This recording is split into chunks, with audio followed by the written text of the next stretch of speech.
Good morning students. आज हम साना साना हाथ जोड़े का पार्ट नंबर 6 पढ़ेंगे और देखेंगे लेखिका अपने आगे के सफर में अब क्या देखती है और आगे उसे क्या क्या नज़ारे, कौन कौन से नज़ारे नजर आते हैं। तो चलिए अपन स्टार्ट करते हैं पार्ट नंबर 6। तो देखिए, चित्रलिखित सी में माया और छाया के इस अनूठे खेल को भर भर आंखों देखती जा रही थी। प्रकृति जैसे मुझे सयानी यानी बहुत ज्यादा समझदार, प्रकृति जैसे मुझे सयानी बनाने के लिए जीवन रहस्यों का उद्घाटन करने पर तुली हुई थी।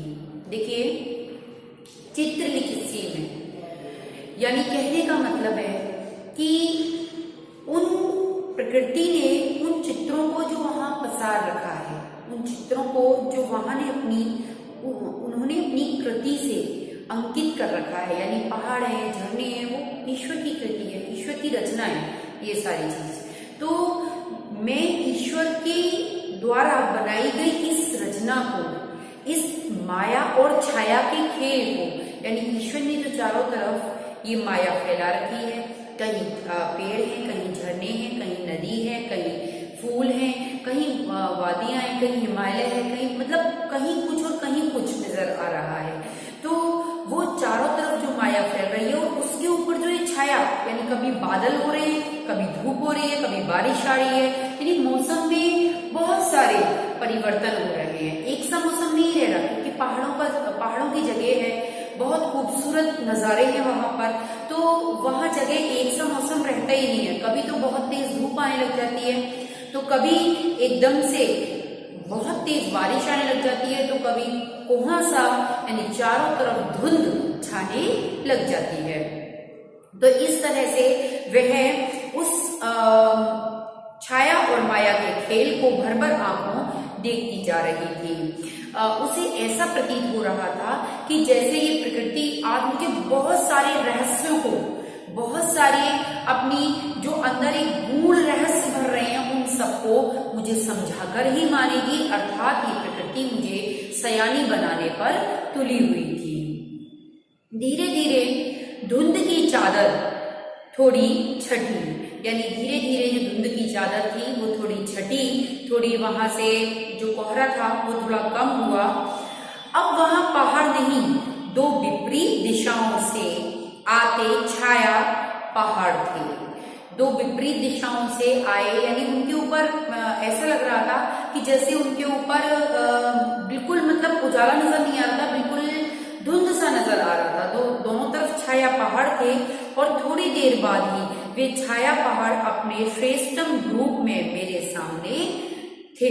यानी जो मुझे हल्के हल्के से नजर आ रहे थे, जो मुझे बहुत कम नजर आ रहे थे, थोड़ा दूरी भी थी और थोड़ा धुंध भी था, छाया नजर आ रही थी उनके ऊपर, तो वो अब मेरे सामने एक विराट स्वरूप में, एक बहुत बड़े स्वरूप में मेरे सामने आ गए थे। जीप थोड़ी देर के लिए रुकवा दी गई थी। मैंने गर्दन घुमाई सब और जैसे जन्नत, यानी ये तो जन्नत ऊपर बताया गया है, लेकिन यहाँ जो प्रकृति ने अपना अद्भुत नजारा जो चारों तरफ फैला रखा है, वो किसी जन्नत से, किसी स्वर्ग से कम नहीं है। धरती एक बहुत, ये धरती पर जिसको जन्म मिला है वो यही समझ लीजिए कि उसे स्वर्ग में ही जन्म मिला है, क्योंकि यदि आप अच्छे कर्म करते हुए अच्छे चलते रहोगे तो यहाँ जन्म लेने का मतलब है कि आप बहुत भाग्यशाली हो जो आपको इस धरती पर जन्म मिला है। तो वो कह रही हैं कि सब और जैसे जन्नत बिखरी पड़ी हुई थी, मुझे चारों तरफ स्वर्ग ही स्वर्ग नजर आ रहा था, प्रकृति का अद्भुत नजारा नजर आ रहा था।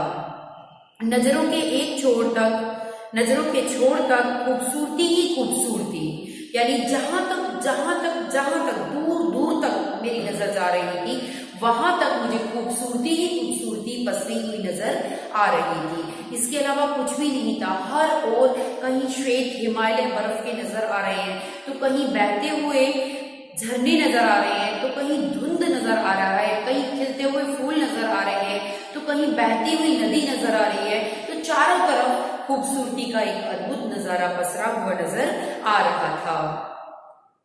अपने को निरंतर दे देने की अनुभूति कराने, अपने को निरंतर दे देने की अनुभूति कराते पर्वत, झरने, फूलों, घाटियों और वादियों के ये दुर्लभ नजारे जो किसी के लिए देखना इतना सुलभ नहीं है, आसानी से नजर नहीं आते हैं, इनके लिए बहुत सफर करना पड़ता है। सफर करने वाले लोग भी ऐसे होते हैं कि देखो बहुत सारे लोग हैं जो चढ़ाई जब ऊपर अपन चढ़ते चले जाते हैं तो ऑक्सीजन की कमी हो जाती है।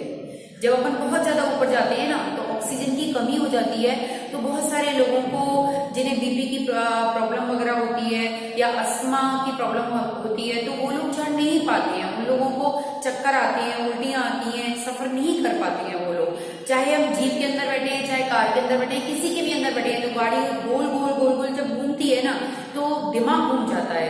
तो वही कह रही है कि ये जो नजारे में देख रही हूँ ये बहुत दुर्लभ नजारे हैं। वहीं कहीं लिखा था थिंक ग्रीन, वहीं कहीं लिखा हुआ था, कहीं शिला पर किसी पत्थर पर लिखा हुआ था थिंक ग्रीन। आश्चर्य, जगह का नाम है आश्चर्य। पल भर में ब्रह्मांड में कितना कुछ घटित हो रहा था। सतत प्रवाहमान झरने, सतत का मतलब होता है लगातार और प्रवाहमान होता है बहने वाले, लगातार बहने वाले झरने, नीचे वेग से बहती तिस्ता नदी, पूरे वेग से आहट के साथ में बहती हुई तिस्ता नदी, सामने उठती धुंध, यानी चारों तरफ कोहरा ही कोहरा, सामने उठती हुई धुंध, ऊपर मंडराते आवारा बादल, यानी बादल जो है जैसे अपन को यहाँ अपन देख रहे हैं तो नॉर्मल अपना जो प्रकृति है वो नॉर्मल है यहाँ पर, तो हमको मतलब बादल जो है वो काफी ऊपर नजर आते हैं। लेकिन जब हम ऐसी जगह पे जाते हैं जहाँ बहुत ठंड होती है, बर्फ ही बर्फ होती है, तो वहाँ बादल भी नीचे गहराते हुए नजर आते हैं, वो मतलब अपने सिर को टच करते हैं बादल। तो वो कह रही है कि इसी प्रकार आवारा बादल, यानी उन्होंने अपना स्थान छोड़ करके वो नीचे घूमते हुए नजर आ रहे हैं। आवारा बादल मंदिर मंदिर हवा में हिलोरे लेते हुए, बहुत धीमी धीमी मीठी मीठी हवा में हिलोरे लेते हुए, यानी खिलते हुए लहराते हुए, प्रियुता और रोडोडेंड्रो के फूल, यानी इन फूलों के जो नाम है, मंदिर मंदिर हवा के अंदर जो लहराते हुए फूल नजर आ रहे थे, जो खिलते हुए मुस्कुराते हुए जो फूल नजर आ रहे थे, वो कौन से थे? वो जो फूल थे वो प्रियुता और रोडोडेंड्रो के फूल थे। सब अपनी अपनी लय, तान और प्रवाह में बहते हुए, सब में अपनी एक लय, अपनी एक तान, मतलब अपना एक सफर नजर आ रहा था। चाहे वो फूल हो, चाहे वो वादियां हो, चाहे वो बहती हुई नदी हो, चाहे वो गिरते हुए झरने हो, चाहे वो कुछ भी हो, चाहे वे अपने पूरे वैभव ऐश्वर्य संपन्न स्वरूप में विराट हिमालय हो, कुछ भी हो, सभी अपनी अपनी जगह पर जो नजर आ रहे थे वो अपना अद्भुत आश्चर्यचकित सौंदर्य फैला रहे थे। चैरवती, चैरवती यानी चलते चलते, चलते चलते और समय के इसी सतत प्रवाह में तिनके सा बहता मेरा वजूद, यानी कहने का मतलब है कि मेरा जो वजूद था, मेरा जो अस्तित्व था, वजूद का मतलब होता है मेरा अस्तित्व, मेरा जो वजूद था, मेरा जो अस्तित्व था, जैसे नदी अपने पूरे वेग के साथ में बह रही थी, झरने दूध की धार के समान गिर रहे थे, हिमालय अपने वैभव ऐश्वर्य के साथ में पसरा हुआ था, फूल मुस्कुराते हुए नजर आ रहे थे। जिस प्रकार ये अपनी गति, अपनी लय, अपनी तान से अपने सौंदर्य को फैला रहे थे, जीवन में आगे बढ़ते जा रहे थे, उसी प्रकार सा एक तिनके के समान, एक छोटे से तिनके के समान बहता हुआ मेरा अस्तित्व नजर आ रहा था। यानी मैं अपने अस्तित्व को स्वयं संभाल नहीं पा रही थी, उसे अपने पास में नहीं रख पा रही थी। इस प्रकृति के अद्भुत नजारे को देखकर, इस मतलब इस सौंदर्य को देख करके, इस आश्चर्यचकित सुंदरता को देख करके मैं भी कहीं खोती जा रही थी, अर्थात मैं अपने आप को अपने वश में नहीं रख पा रही थी।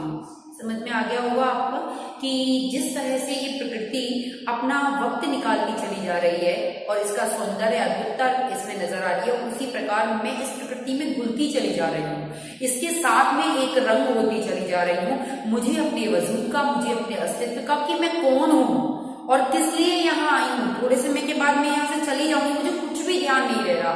मैं प्रकृति की इस ताल, गति और लय को देख करके इसमें एकात्म होती जा रही हूँ, अर्थात हम दोनों का मिलन होता जा रहा है। मैं पूरी तरह से इसमें डूबती जा रही हूँ। आगे देखिए, पहली बार एहसास हुआ जीवन का आनंद है यही चलायमान सौंदर्य। मुझे पहली बार इस चीज का पूरी तरह से एहसास हुआ था कि जीवन का जो सबसे बड़ा आनंद है, जीवन का जो सबसे बड़ा आनंद है, सबसे बड़ी जो मौज है, सबसे बड़ी जो अनुभूति है, वो यही चलायमान सौंदर्य है। प्रकृति के आगोश में आकर के, प्रकृति को अपने अंदर बह करके, और यदि आप उसमें घुल मिलकर के यदि जियोगे तो ये जीवन इतना आनंदपूर्ण बीतेगा आपका। आप मस्ती से अपने सफर को यहाँ पर करते हुए चले जाओगे। इस ईश्वर ने जो इस प्रकृति का जो सौंदर्य इस धरती पर फैला रखा है, उसमें जीने की कोशिश करो। लेखिका कह रही है उसमें जीने की कोशिश करो। इससे बड़ी जन्नत, इससे बड़ा स्वर्ग, इससे बड़ी कमाई, जिसने इसको देखा है, इससे बड़ी कमाई कुछ भी नहीं है। आगे देखिए, संपूर्णता के उन क्षणों में मन इस बिखरे सौंदर्य से इस कदर एकात्म, जैसा कि मैंने अभी आपको एक शब्द बोला था कि मैं इन दोनों से ये दोनों चीजें एकात्म हो रही हैं, इधर प्रकृति और इधर मेरा मन, मेरा अस्तित्व। तो वही चीज यहाँ पे नीचे दे दी गई है कि संपूर्णता के उन क्षणों में मन इस बिखरे सौंदर्य से इस कदर एकात्म हो रहा था, यानी एकता का भाव हमारे अंदर आ रहा था कि भीतर बाहर की रेखा मिट गई थी। यानी कहने का मतलब है कि मैं बाहर क्या देख रही हूँ और अंदर क्या सोच चल रही है, ये दोनों चीजें एक हो गई थी। इन दोनों में कोई भी अंतर नजर नहीं आ रहा था। आत्मा की सारी खिड़कियां खुलने लगी थी। मेरे अंदर जो मेरी जो आत्मा थी, वो उसकी खिड़कियां यानी खुलने लग गई थी। मैं सिर्फ अपनी आंखों से मैं इन अद्भुत नजारों को, इन आश्चर्यचकित नजारों को, इस विराट सौंदर्य को अपनी आंखों से नहीं देख रही थी, बल्कि मेरी आत्मा से इसे अनुभूत कर रही थी। अर्थात मेरी आत्मा की जो खिड़कियां थी वो खुल गई थी। सभी में, हर पंक्ति के अंदर बहुत एक गूढ़ रहस्य छुपा हुआ है। हमें बहुत कुछ समझने के लिए है इस चैप्टर के अंदर, क्योंकि जब तक आप पूरा थारोली नहीं पढ़ेंगे, बहुत अच्छे से इसे नहीं समझेंगे, तब तक इसके क्वेश्चंस भी आप सॉल्व नहीं कर पाएंगे। तो देखिए, आत्मा की सारी खिड़कियां खुलने लगी थी। मैं सचमुच ईश्वर के निकट थी। जब आप इस प्रकृति के अद्भुत नजारे को जीने लग जाओगे, इसके रहस्य को समझने लग जाओगे, इसके सौंदर्य को समझने लग जाओगे, तब आप स्वयं ईश्वर के निकट अपने आप को पाओगे। तो वो वही बोल रही है कि मैं सचमुच ईश्वर के बहुत निकट थी। सुबह सीखी हुई प्रार्थना फिर होठों को छूने लगी। मैंने जो सुबह नेपाली युवती से एक प्रेयर, एक प्रार्थना सीखी थी, वही प्रार्थना वापस मेरे होठों को छूने लग गई, वापस मेरे होठों पर आने लग गई। साना साना हाथ जोड़े। मैंने आपको पहले भी इसका मतलब स्टार्टिंग में हमने जब पढ़ना शुरू किया था तो वही था कि साना साना हाथ जोड़े गर्दव प्रार्थना हमरो जीवन तिमरो को सैनी। यानी हे ईश्वर, मैं अपने छोटे छोटे हाथों को जोड़ करके आपसे प्रार्थना करना चाहती हूँ कि मेरा पूरा जीवन आपने जितना भी धरती पर मेरा जीवन दिया है वो पूरा सिर्फ और सिर्फ अच्छाइयों के लिए ही समर्पित हो। तो वही प्रार्थना ये मेरे होठों पर वापस आने लग गई कि तभी वह अतीन्द्रिय संसार, अतीन्द्रिय यानी इंद्रियों को जीतने वाला, जिसने मेरी आंख, नाक, कान, मेरी जिह्वा यानी मेरा अस्तित्व सभी को जीत लिया था। मेरी चीजें जो ईश्वर ने मुझे, ये जो इंद्रियां दी हैं, ये मेरे वश में नहीं थी, ये पूरी तरह से प्रकृति के वश में हो गई थी। तो तभी वह अतीन्द्रिय संसार खंड खंड हो गया और वह महाभाव सूखी टहनी सा टूट गया। जो मेरे अंदर जो एक स्वप्न चल रहा था, जो एक भाव चल रहा था, जो अनुभव में सोच रही थी, वो सारे क्या हुए, यानी वापस मुझे जितेन ने ठेल दिया। जितेन ने आकर के मुझे हिला दिया और जो चीजें मैं सोच रही थी वह खंड खंड हो गई, अर्थात फिर मेरे मस्तिष्क से वो चीजें निकल गई और जितेन मुझे ठेलकर आगे बढ़ाने लगा कि मैडम आगे तो चलिए, आगे और भी खूबसूरत नजारे हैं। क्योंकि वो जहां जा रही थी, जिस जगह जा रही थी, जिस जगह बैठ रही थी, वो उस जगह पर बैठने के बाद में पूरी तरह से उस खूबसूरती में डूब जाती थी जब तक कि जितेन उसे नहीं ठेलता था। यहाँ तक आपका कंप्लीट हो गया। अब नेक्स्ट पैराग्राफ जो है वो मैं आपको कल पढ़ाऊंगी।